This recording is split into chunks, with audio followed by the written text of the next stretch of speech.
Kahapon, tumaas naman ang presyo ng ilang bilihin sa Tacloban City, kabilang ng mga pangunahing gulay. Ayon sa pinakahuling ulat ng Philippine Statistics Authority, ramdam na ng mga mamimili ang pagtaas ng presyo ng pagkain, particular na ay ang mga prutas at gulay. Narito ang ulat ni Eric Casulo. Narito po pala tayo ngayon sa Tacloban City sa kanilang merkado kung saan marami tayong makikita na bili na nakapansin ng unti-unting pagtaas ang presyo ng mga bili katulad na lamang ng mga gulay at kung ano-ano pang mga pangangailangan natin ng pagkain sa pang-araw-araw. Yung tanong sa mga mamimili kung ano ang kanilang mga komento.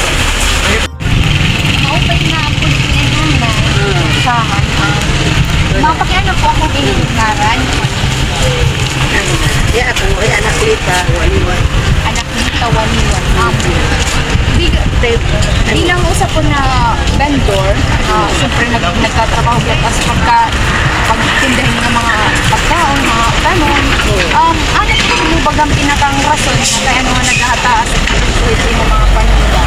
Kaya isiring akong ko dito, kasi hiram na nabunguan. Nira. Mahal man itong medisina, suka dito mga insecticide, mga mahal na ito. Sa halititira, binabawi nira itong tikpuan. Nira mga tikpuan. Nira, ulan. Ikaw puluwat ano? Oo, ako liwat nga na kuha na era. Naangkat. Eh di, naganan siya gihapon. Tinghuti. Magod na to. Oo.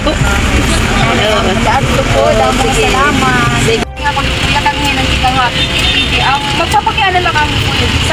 Ilang usang difficult na, siyempre may panagawat na paninang lalay, pagkaon. Ano nga naman nakapansin po yun na nakakapansin ka ba yung pagtataas ng presyohan ng mga paglitol? Oo. Paano mo nasisirin na nagtataas na ang mga presyohan ng ating mga paglitol? Like ang mga utanon, mga panadawat lang natin ng isang kaon. Kasi mga akong budget, di rin na nasa to, panagdawad-dawad yan. Kumbaga, ang dami ano? Mga dito na ininigapon nata, di rin nasa to sa buwan. Pag mga budget for 1,000, kira na lang napapalit ng mga karne o mga utanon. At saka simala, di rin nagapon nasa to. Amula at kuya. Salamat. Samantala, tiniyak naman ng Department of Agriculture na hindi mababawasan ang supply ng mga gulay sa Tacloban City.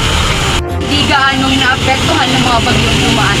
Samantala, may panandali ang pagtaas ng presyo dahil sa delay sa biyahe ng mga produkto.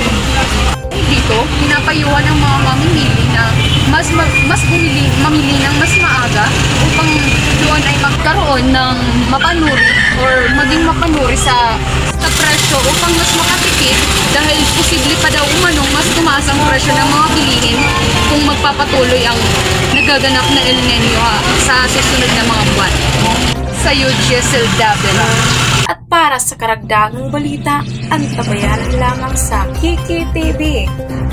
Ang araw, Kakiki Radio, ngayong Mayo 15, 2025, San Juanico Bridge, limitahan ang bigat ng sasakyan, bagong tulay planong itayo.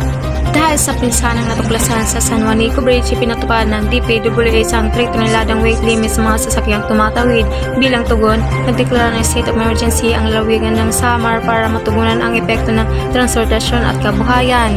Kasabay nito, inanunsyo ng DPWH ang planong pagpapatayo ng bagong tulay sa tulong ng pamahalaan ng Japan. Sa ngayon, ginagamit ng Ro-Ro Vessel at alternatibong ruta ng dagat bilang pansamantalang solusyon.